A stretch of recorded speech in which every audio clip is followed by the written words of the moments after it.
Bonjour bien-aimés et bienvenue encore une fois à ces dimanches d'action de grâce, dimanche de 3 mai 2020. Nous vous souhaitons la bienvenue à ces cultes de dimanche d'action de grâce. Oui, nous sommes bel et bien au mois de mai. Nous sommes bel et bien au mois de mai. Déjà, l'avril est fini dans le confinement et nous sommes là au mois de mai. Et nous osons croire que vous êtes bien dans vos maisons et le Seigneur continue à vous protéger et à vous garder. Que le Seigneur soit loué. Alors, nous voulons dire merci à Dieu pour la grâce qu'il nous a accordée pour ce matin, ce dimanche, d'apporter la parole, de partager la parole avec son peuple. Nous disons merci à Dieu. Et avant de commencer, le Seigneur a juste mis quelque chose sur mon cœur. Il a mis un verset sur mon cœur. C'est ce qui m'a conduit toute cette semaine. C'était Jean 16, le verset 3. La parole de Dieu nous dit que dans le monde, vous aurez à souffrir bien des afflictions. Mais courage. La Bible nous dit, mais cependant, prenez courage. Pourquoi? Parce que Jésus-Christ nous dit, moi, j'ai vaincu le monde. Il a vaincu le monde. C'est pourquoi nous devons prendre courage. Nous devons prendre courage d'avancer. Nous devons prendre courage d'affronter le jour tel que le jour se présente. Et dans cette période ici, il est avantageux pour nous, oui mon frère, ma soeur, pour toi et moi, de passer beaucoup de temps dans la prière. Oui, la prière pour nous-mêmes, pour nos familles, mais aussi et surtout la prière pour nos amis, la prière pour nos frères et sœurs en Christ, la prière pour l'église locale et l'église corps du Christ en général, et aussi pour notre nation et pourquoi pas pour le monde entier. Parce que ce coronavirus attaque le monde entier. Alors pour cela, bien-aimés, je nous encourage. Je nous encourage à passer beaucoup de temps dans la prière car les gens traversent de moments difficiles. Tu ne sais pas si une sœur t'est venue à l'esprit, un frère t'est venu à l'esprit. C'est pas juste par coïncidence, bien-aimé, mais c'est pour que tu puisses prier pour elle, c'est pour que tu puisses prier pour lui. Alors là où tu es, bien-aimé, souviens-toi d'une sœur, souviens-toi d'un frère qui passe beaucoup de temps, qui passe des temps dans l'affliction, dans la dépression. Il y en a ceux qui ont des difficultés financières, il y en a ceux qui ont des difficultés dans leur mariage, ceux qui ont perdu leur emploi ou encore ceux encore qui sont pratiquement seuls là où ils vivent parce que nous sommes dans le confinement, ils ne peuvent pas avoir de la visite et ils ne peuvent pas visiter non plus. Alors, prenons ces temps-là qui sont les gens qui sombrent dans la dépression, dans les addictions, dans le stress ou encore dans le compromis de valeurs à cause des difficultés de ce monde. Prenons le temps pour les mettre et les recommander d'entre les mains de Dieu. Je sais que Dieu va faire quelque chose. Et malgré tout, je suis sûr que nous sommes confiants. Nous sommes confiants en Jésus-Christ car nous savons que nous sommes en sécurité. Nous sommes en sécurité au milieu de la tempête. Le livre d'Ésaïe nous dit ceci. Ésaïe 43, le livre d'Ésaïe 43, la Bible nous dit ceci. Ainsi parle maintenant l'Éternel qui t'a créé, ô Jacob, ô toi mon frère et toi ma sœur. C'est lui qui t'a formé, ô Israël. Ne crains rien, car je te rachète. Je t'appelle par ton nom. Tu es à moi. Si tu traverses le Zo, je serai avec toi. Et les fleuves, ils ne te submergeront point. Si tu marches dans le feu, tu ne te brûleras pas. Et la flamme ne t'embrasera pas. Car je suis l'Éternel, ton Dieu, le Saint d'Israël, ton Sauveur. Alors nous sommes en sécurité, bien qu'au milieu de la tempête, bien aimé, je veux juste te rassurer que nous sommes en sécurité. Nous sommes en sécurité. Amen. Alors, sois sans crainte et prends courage. Alors, pour revenir à la parole d'aujourd'hui, La dernière fois que le Seigneur m'a permis de partager la parole de Dieu, nous avons parlé de l'espérance, bien sûr à l'opposé de l'espoir qui est basé tout autant sur la nature ou encore les habiletés humaines, mais notre espérance est basée sur les habiletés de Dieu parce que nous savons que c'est lui qui a fait la promesse, il est capable de le réaliser. Et alors en cela, nous plaçons notre espérance et notre espérance grandit de jour au jour alors que nous étudions et méditons la parole de Dieu. Alors, les difficultés, je voulais dire, comme je l'ai dit aussi la fois passée, que les difficultés et les situations difficiles sont inhérentes à la vie. C'est vraiment inévitable, bien-aimé. Il n'y a personne vivante sur cette terre qui ne traverse pas d'une manière ou d'une autre une ou deux situations difficiles dans leur vie. Oui, la Bible nous parle de deux hommes. La Bible nous parle de deux hommes qui ont construit deux maisons. Oui, c'était de belles maisons, c'était des maisons somptueuses, mais la différence en est que une a été construite sur le sable et l'autre a été construite sur le roc. Les deux maisons, bien-aimées, ont subi les mêmes intempéries. La Bible nous dit, les deux maisons ont subi les mêmes intempéries. Mais il y a eu le mauvais temps qui est passé, il y a eu la pluie, il y a eu l'orage, il y a eu la tempête, il y a eu la neige, il y a eu aussi le vent qui a soufflé fort, la rigueur du climat. Il y a eu aussi des inondations sur ces deux maisons. Mais la Bible nous dit ceci, mais les conséquences ou encore le résultat étaient tout à fait différents. Les résultats étaient différents. Fait que la maison construite sur les stables a été totalement écrasée, engloutie, totalement écrasée et engloutie. Mais la maison qui a été construite sur le roc a tenu bon. La maison là a tenu bon. Oui, je crois que mon frère, ma soeur, tu es en train de passer un temps difficile. Il y a des intempéries. Il y a des temps difficiles qui viennent. Mais de quoi es-tu construit? Mon frère, de quoi es-tu construit? Ma soeur, de quoi es-tu construite? Qu'est-ce qui constitue les matériels de ta fondation? Est-ce Jésus-Christ qui est le rocher des âges, qui est le roc? Ou encore c'est les fables, ou encore c'est le sable qui ne tient pas aux intempéries.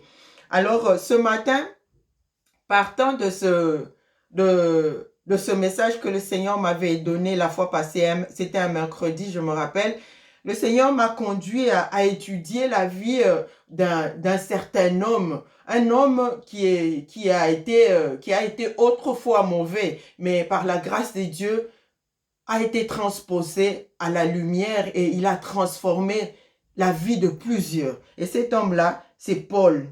C'est Paul, le récit de Paul. C'est vraiment un récit très intéressant. Un récit très intéressant. C'est le voyage de Paul de Césarée jusqu'à Rome. C'est un récit qui peut être assimilé non seulement à cette période durant laquelle nous traversons, mais aussi à notre personne et aussi à notre parcours sur cette terre. Oui, ces passages, nous pouvons l'assimiler à notre parcours sur cette terre. Alors pour cela, nous allons lire dans les livres des Actes des Apôtres.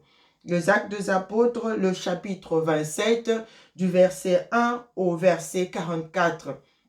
C'est vraiment une longue lecture et je suis tentée vraiment de faire la lecture complète. Je suis vraiment tentée de faire la lecture complète, mais je vais nous épargner cela. Je veux juste donner un résumé. J'ai partagé ces récits au moins en 3 parties. Alors, je vais donner résumé de chaque partie. Et puis, tout au long, alors que nous partageons la parole de Dieu, nous allons lire quelques versets que le Seigneur m'a mis à cœur pour partager avec nous. Amen. Alors, du verset 1 au verset 12, nous voyons que Paul, d'abord, il faut d'abord donner ce qui a précédé avant que Paul soit envoyé à Rome. C'est-à-dire que Paul est revenu à Jérusalem et quand les pharisiens l'ont vu, parce qu'autrefois il était pharisien, quand ils l'ont vu revenu à Jérusalem, ils ont suscité des tumultes. Ils ont suscité des tumultes. Alors, ils ont dit que c'était Paul qui était à la base de tous ces riotes et ces tumultes-là. Alors, ils ont arrêté Paul, l'accusant de beaucoup de maux. Paul a passé et il a comparu devant plusieurs chefs et gouverneurs et il a été mis en prison pendant 2 ans. Et alors qu'un gouverneur est parti, je crois que c'était le gouverneur Félix est parti et le gouverneur Festus l'a remplacé et il voulait le renvoyer à Jérusalem, de Césarée à Jérusalem. Mais Paul a compris que le pharisien complotait pour le tuer. Paul en a appelé à César. Paul en a appelé à l'empereur. Il voulait comparaître devant l'empereur parce qu'il était un citoyen romain. Oui, il était juif, mais il avait aussi la nationalité romaine. Alors, il a appelé à être amené, il a demandé à être amené à Rome devant l'empereur. Alors, étant un citoyen romain. Alors, de là, de Césarée, au lieu d'aller à Jérusalem comme c'était prévu, alors on l'a embarqué sur un navire en partance de Rome, en Italie. Alors, Paul, c'est là que nous sommes, au chapitre 27. Le premier verset jusqu'au verset 12, ça nous parle que le voyage a bien commencé. Le voyage a bien commencé. Paul a été donné à un centenier, Julius, qui a manifesté la bienveillance à son égard, l'a bien traité. Alors, il y a eu de vents contraires alors qu'il voyageait. Et ils sont arrivés à Myra, là où ils ont changé de navire. Ils ont pris un navire beaucoup plus grand que celui dans lequel ils étaient. Il y a eu des difficultés à naviguer parce que la navigation était devenue très dangereuse étant donné que c'était la période d'hiver. En hiver ou fin automne et début hiver, il y a toujours des vents impétueux. Alors la navigation était un peu difficile. Mais la Bible nous dit ceci, qu'arrivé à Crète, Paul a averti. Il a averti les centeniers parce qu'il était en charge du centenier. Je suis sûr que les centeniers étaient toujours à ses côtés, les gardant de ne pas fuir.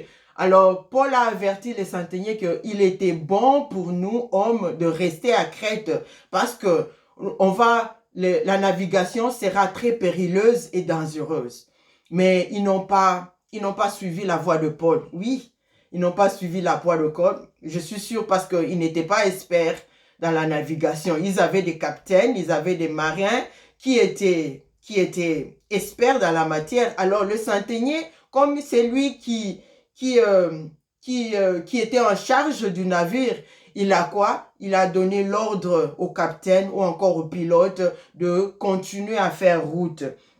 Et là, nous passons à la deuxième partie. La deuxième partie, c'est du verset 13 au verset 32. La Bible nous dit que le navire a été ballotté au gré de vent. Il y a eu tempête, bien-aimés, tempête. Ils ont usé de tout le moyen de secours pour protéger le navire. Mais le navire a été emporté par les vents. Alors, à tel point que ils ont été obligés de jeter même la cargaison, de jeter les marchandises, de jeter même les histoires qui étaient importantes au navire. Et la Bible nous dit ceci, que dans cette partie ici, ils ont fait beaucoup de jours sans voir soleil ni étoile. La Bible nous dit que les soleils et les étoiles n'apparurent point. Bien-aimés, il n'y avait pas d'appétit. Ils n'ont pas mangé pendant plusieurs jours. Et Paul, comme toujours, il les a rappelés son idée de ne pas faire route, mais il les a exhortés. Il n'a pas seulement rappelé que je vous ai dit de ne pas continuer, mais il les a exhortés. Il les a exhortés partant de quoi? Partant de sa visitation. L'ange l'a visité. L'ange a visité Paul. Il a visité Paul pour lui donner une réassurance, pour lui dire que aucun d'eux ne périra. C'est seulement le navire qui sera perdu, mais aucun d'eux ne périra. Alors Paul aussi a manifesté cette confiance totale et absolue pendant qu'il était dans la tempête, alors qu'il était au milieu de païens. Paul a manifesté sa confiance parce qu'il a dit, ça sera fait comme il l'a dit. Ça sera fait comme l'ange l'a dit. Et Dieu a dit ceci, l'ange, par la bouche de l'ange, il a dit que je donne tout le monde à toi, Paul.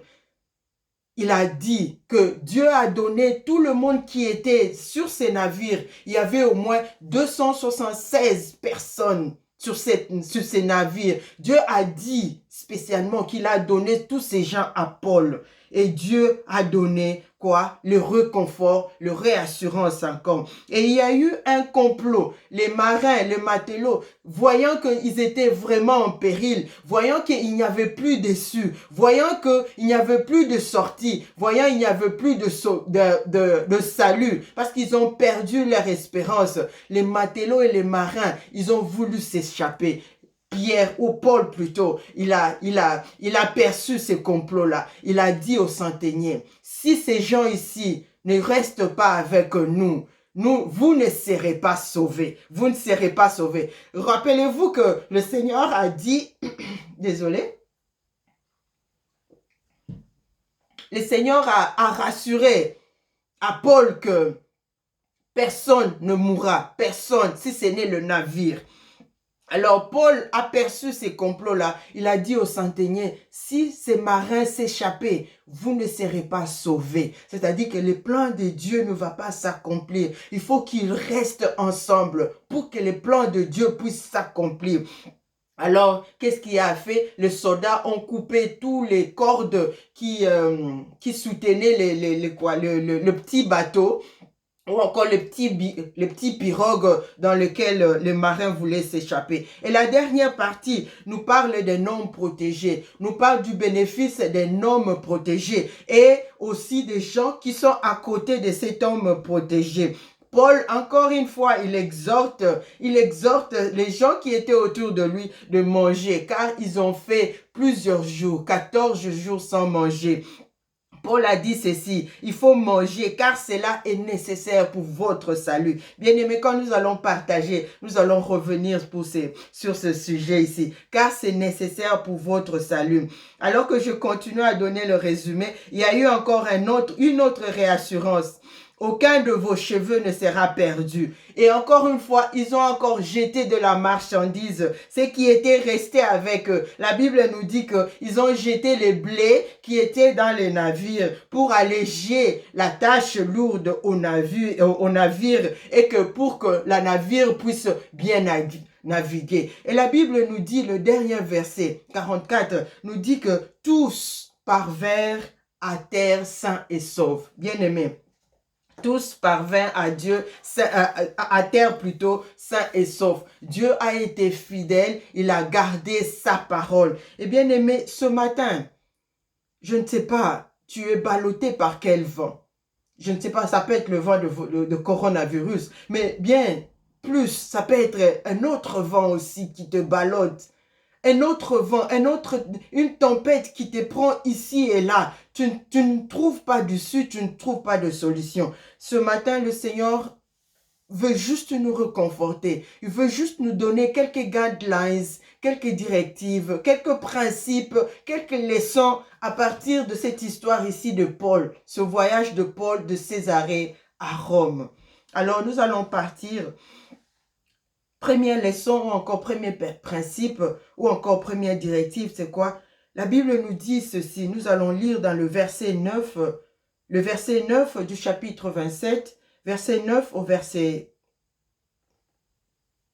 Il y a un temps assez long s'était écoulé et la navigation devenait dangereuse, car l'époque même du jeûne était déjà passée.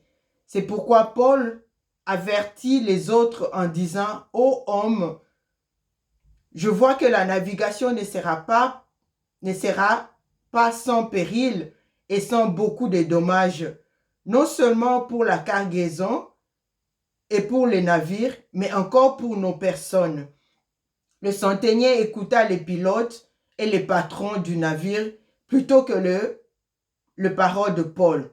Et comme le port n'était pas bon pour hiverner, la plupart furent d'avis de le quitter pour tâcher d'atteindre Phoenix, port de Crète, qui regardent le sud-ouest et le nord-ouest afin d'y passer l'hiver. Ils ont dit enfin d'y passer l'hiver. Mais ils ont vu un léger vent du sud vint à souffler. Un léger vent du sud vint à souffler. Et se croyant maîtres de leur dessein,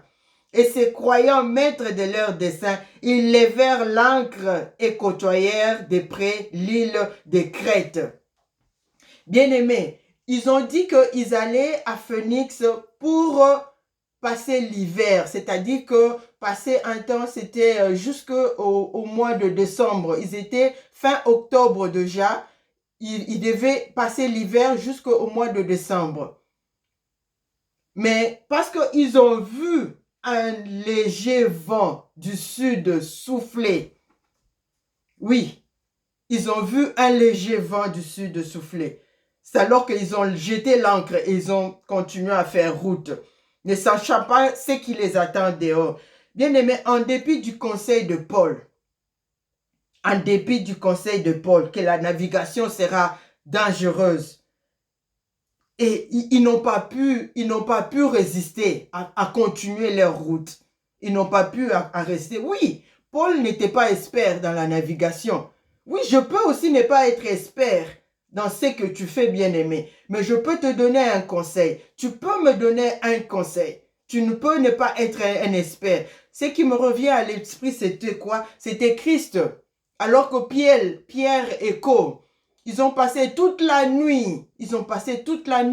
À pécher, mais ils n'ont rien trouvé. Mais quand Jésus-Christ est venu le matin, il est entré dans leur barque. Il a prêché. Quand il a fini de prêcher, il les a dit, allons dans les eaux profondes et jetez vos filets. Bien-aimés, Jésus-Christ n'était pas expert.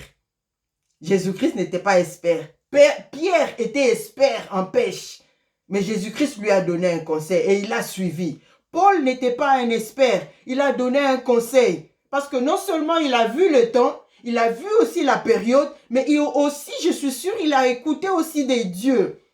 Bien-aimés, écoutons les gens. La Bible nous dit qu'il y a le salut dans le plus grand nombre de conseillers. Le livre de Proverbes 11, 14 nous dit ceci. Le salut est dans le plus grand nombre de conseillers. Bien-aimé, si tu veux entreprendre quelque chose, je ne dis pas d'aller à n'importe qui pour demander conseil, mais va chez des gens en qui tu as confiance. Tu peux demander des conseils, bien-aimé. Il y a de salut et de la sagesse en cela. La Bible nous dit ceci. Mets ta confiance en l'Éternel et ne te repose pas sur ta propre intelligence. Mets ta confiance en l'Éternel. Et l'Éternel nous parle à travers sa parole, bien-aimée. Et le Seigneur aussi nous parle aussi audiblement à travers ses serviteurs, à travers nos sœurs et nos frères aussi. Même à travers les gens qui ne sont pas sauvés. Bien-aimé, le Seigneur nous parle. Alors, ne te repose pas sur ta propre intelligence. Fais confiance et donne aussi tes oreilles à quelques personnes en qui tu fais confiance pour écouter leurs conseils et puis entreprendre ce que tu veux entreprendre. La Bible nous dit, ne mets pas ta confiance sur ta propre intelligence, mais mets ta confiance dans l'Éternel. La deuxième chose que ce passage ici nous enseigne, bien aimé, c'est dans le verset 14. Dans le verset 14. Oh, je voulais encore dire, dans le verset précédent, le verset 13, ils ont vu un vent doux, un vent léger souffler. Bien aimé, une idée peut bien paraître bonne au début. Une idée peut bien paraître bonne au début, mais elle ne l'est pas réellement. Elle ne l'est pas réellement, bien aimée. Ils ont vu un vent doux souffler, un vent léger souffler. C'est alors qu'ils se sont décidés de jeter l'ancre et de continuer leur voyage. Mais bientôt, la Bible nous dit bientôt, il s'est pas passé beaucoup de temps. Bientôt, le verset 14 nous dit ceci, un vent impétueux qu'on appelle effraculon s'est déchaînant sur l'île. Un vent impétueux s'est déchaîné sur l'île. Le navire fut entraîné sans pouvoir lutter contre le vent. Et nous nous laissâmes aller à la dérive. Nous passâmes au-dessus d'une petite ville nommée Clauda. Et nous sûmes nous eûmes de la peine à nous rendre maîtres de la chaloupe. Voilà bien, tu peux avoir une idée qui peut bien paraître. Mais oui, la Bible nous dit que telle une voie paraît droite à l'homme, telle une voie paraît droite. Là, je suis en train de lire le Proverbe 14, le verset 12, pour dire que, bien aimé, nous sommes limités. Mais Dieu, il est illimité. Nous sommes faillibles et notre Dieu, il est infaillible. Bien aimé, la Bible nous dit ceci dans Proverbe 14, le verset 12. Telle une voie paraît droite à l'homme, mais son issue, c'est la voie de la mort. Mais son issue, c'est la voie de la mort. Telle une idée qui paraît bonne, mais à la suite, ce n'est pas une bonne idée. C'est une idée qui t'amène à la mort. C'est une idée qui t'amène à la dérive. C'est une idée qui t'amène à la perdition. C'était le cas de Paul avec ce navire dans lequel il partait pour Rome. Bien-aimés, apprenons encore une fois, encore et encore, apprenons à demander la volonté de Dieu. Seigneur, quelle est ta volonté? La Bible nous dit, je crois que c'est dans Jacques, nous disons que demain je veux faire ceci, demain je veux faire cela. Nous programmons notre jour, mais nous ne demandons pas la volonté de Dieu. Seigneur, est-ce ta volonté que je puisse entreprendre? Eh bien oui, beaucoup d'entre nous, beaucoup de nous, nous avons planifié depuis le mois de janvier. Janvier, nous avons planifié. Février, nous avons planifié. Mais ne sachant pas que mois de mars, avril, mai, nous serons dans le confinement. Est-ce que tu as demandé la volonté de Dieu? Tu as demandé la volonté de Dieu. Mais parce que tu as vu que, oh mais non, j'ai de l'argent dans mon account. Mais non, j'ai ceci qui me permet de faire cela. Je peux acheter une voiture. Je peux acheter une maison. Je peux m'acheter des habits. Je peux me faire, me faire plaisir, avoir un voyage. Ou encore faire une fête.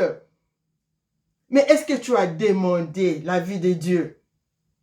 Mais parce que tu as vu qu'il y a eu un vent léger qui a soufflé. Un vent léger qui a soufflé. As-tu demandé à Dieu?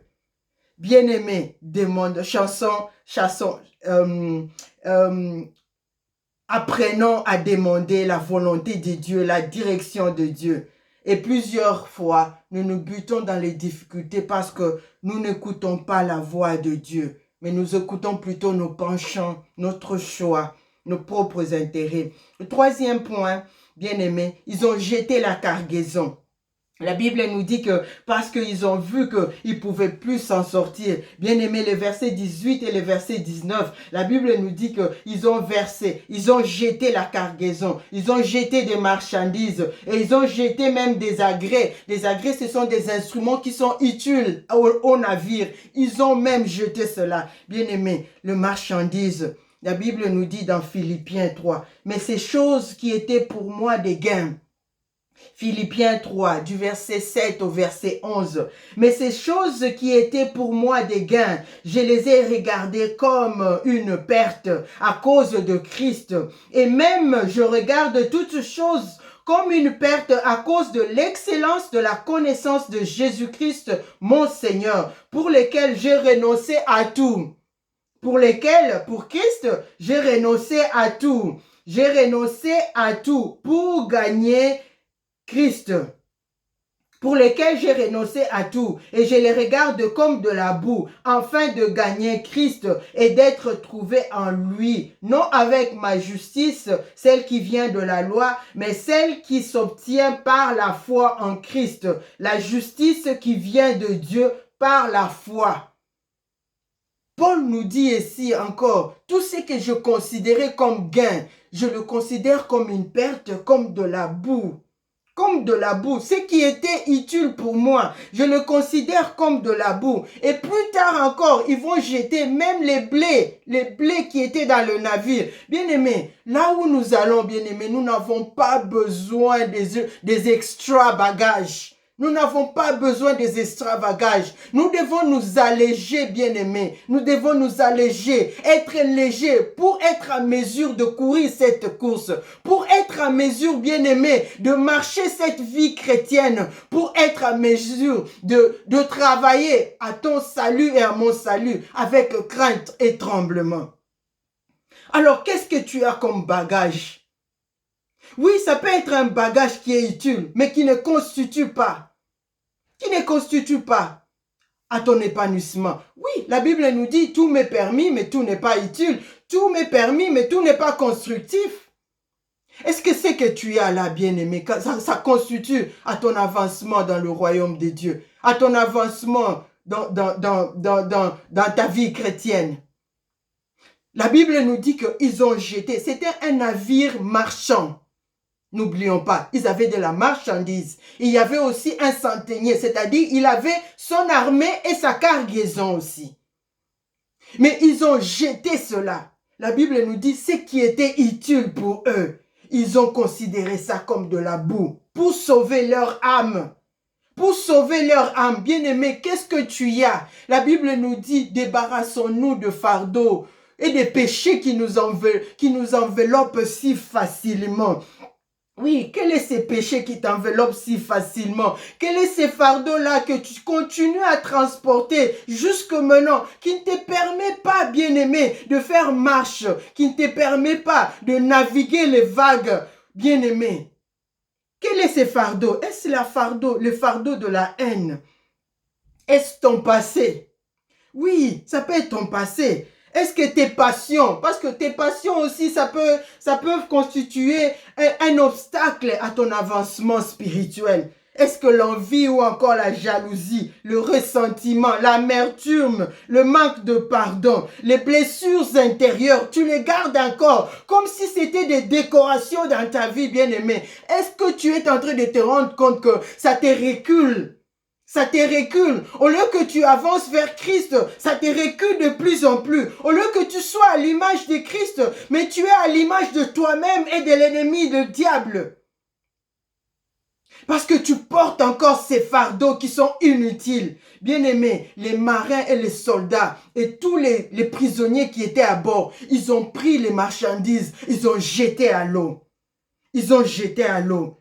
Alors que ta vie est attaquée par la tempête de la vie, décharge-toi, bien-aimé. Décharge-toi et allège ton navire. Allège ton navire pour bien naviguer sur les vagues. Quatrième point, bien-aimé. La Bible nous dit que les soleils et les étoiles ne parurent pas pendant plusieurs jours. Oh, bien-aimé. Les soleils et les étoiles ne parurent pas. C'est-à-dire qu'ils étaient dans l'obscurité totale. Total, alors, c'est juste pour dire que dans le temps, il n'y avait pas de boussole. Il n'y avait pas de boussole, il n'y avait pas de compas. Alors, qu'est-ce qu'ils utilisaient pour leur direction? Ils utilisaient les étoiles et les soleils. Oui, ils savaient lire les étoiles. Ils savaient quelle direction prendre avec les étoiles la nuit et les soleils pendant la journée. Mais la Bible nous dit ceci, pendant plusieurs jours. Je ne sais pas combien de jours ton soleil n'a pas paru. Je ne sais pas combien de jours tes étoiles n'ont pas paru. Mais je te dis une chose, Jésus-Christ est le soleil brillant du matin. Il est le soleil de la justice dans ta vie. Bien-aimé, il est le soleil de la justice. Il est celui qui t'éclaire. Il est celui qui te dirige. Mais je veux aussi poser une question aussi. Je vais nous poser cette question. Qu'est-ce qui te conduit, bien-aimé? Alors que tu es dans les situations difficiles, même si tu n'es pas dans les situations difficiles, qu'est-ce qui te conduit? Est-ce que ce sont tes penchants ou encore c'est la parole de Dieu qui te conduit? Ce sont tes penchants. La plupart des cas, ce sont nos penchants, ce sont nos choix. Parce que nos intérêts d'abord, nous voyons d'abord nos intérêts. Mais la Bible nous dit que ta parole est une lampe à nos pieds et une lumière sur notre sentier. C'est-à-dire que ta parole, lampe à nos pieds et une lumière, c'est-à-dire que ça nous montre la voie à suivre. Je ne sais pas si tu écoutes qui et qui te conduit. Ces gens ici, ils n'ont pas vu le soleil. Ils n'ont pas vu les étoiles pour les diriger. Alors, les navires étaient ballottés à tout vent. Je ne sais pas, tu es aussi ballotté à tout vent. Tu écoutes beaucoup. Tu écoutes sur Internet. Tu écoutes partout, tu écoutes. Tu n'as pas quelques personnes confiantes en qui tu as fait confiance et que tu écoutes. Tu connais quand même leur vie et tu connais quand même qu'ils vivent dans un certain degré d'intégrité et que tu écoutes. Mais tu écoutes à tout le monde et finalement, tu ne sais pas où aller. Ou encore, le soleil n'a pas paru dans ta vie. Les étoiles n'ont pas paru dans ta vie. Il se peut que tu te retrouves dans une situation toute noire. Une situation toute noire, bien-aimé. Tu ne vois pas d'issue, tu ne vois pas de sortie. Tu ne vois pas de consolation, tu ne vois pas de solution, tu ne vois pas de réponse favorable, tu ne vois pas de guérison, tu ne vois pas d'espérance. Mais je veux te dire une chose, que Christ est l'étoile brillante, que Christ en toi, l'espérance de la gloire. Christ est l'étoile brillante du matin, le soleil de justice. La Bible nous dit ceci dans Jean 8, le verset 12, que je suis la lumière du monde. Si quelqu'un si quelqu'un me suit, il ne marchera pas dans la nuit. Bien que tu es dans une situation difficile, dans la vallée de l'ombre de la mort, oui, il fait nuit, il fait sombre, mais Christ est en train de t'éclairer. Il est en train de t'éclairer parce qu'il est l'étoile brillante du matin, le soleil de justice. Il est la lumière qui t'éclaire. Il dit que si quelqu'un me suit, il ne marchera pas dans la nuit. Bien que dans la nuit, il ne marchera pas dans la nuit. Mais il aura la lumière qui donne la vie. Et la Bible nous dit ceci dans Psaume 30, le verset 5. D'autres versions, c'est le verset 6. Le soir arrivent les pleurs, mais l'allégresse vient avec le matin. Bien-aimé, qu'est-ce que tu écoutes? Cinquième point, Paul les exhorte encore davantage. Il les exhorte, bien-aimés, si nous sommes dans la volonté de Dieu, Dieu ne cessera de nous exhorter et de nous donner de l'assurance. Paul, combien de fois il a exhorté ces gens? Il les a exhortés au moins 2 ou 3 fois pour leur donner de l'assurance et de l'espérance. Et Paul était calme. Il était calme, même pendant la tempête, il était calme, bien-aimé. L'ouragan n'empêche pas d'écouter Dieu.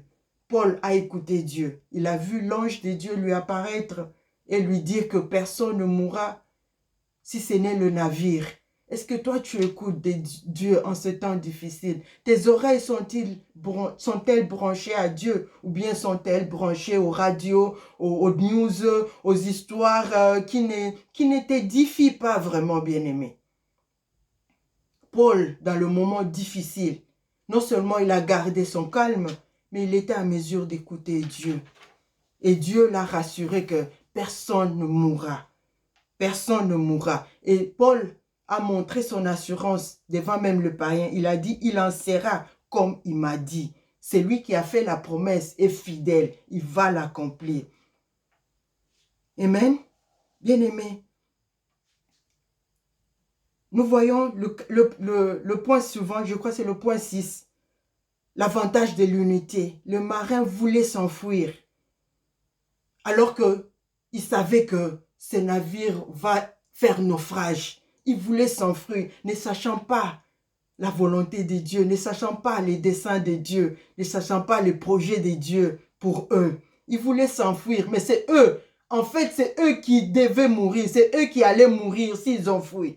Paul a perçu cela et il a dit aux centeniers, vous ne serez pas sauvés si ces gens s'enfuient. Bien-aimé, l'unité. L'unité dans ton mariage. C'est quand il y a des tribulations, c'est quand il y a des persécutions, c'est quand il y a des mésententes, c'est quand il y a des problèmes, c'est quand l'un est malade, l'autre est malade, bien aimé, que quand l'autre a perdu son travail, que vous devez rester ensemble. Que vous devez rester ensemble. Certains d'entre nous cherchons à sortir, nous votons avec nos pieds. Oh, parce que maintenant, il n'a plus de travail, je ne peux plus rester avec lui. Parce que maintenant, il est malade, je ne peux plus rester avec lui. Paul a perçu cela. Il a dit au centenier, remarquez que Paul n'a pas dit, nous ne serons pas sauvés. Parce qu'il savait que lui, d'une manière ou d'une autre, Dieu va, même pour le faire, comme il a fait avec Philippe, il a apporté Philippe d'un endroit à un autre. Il pouvait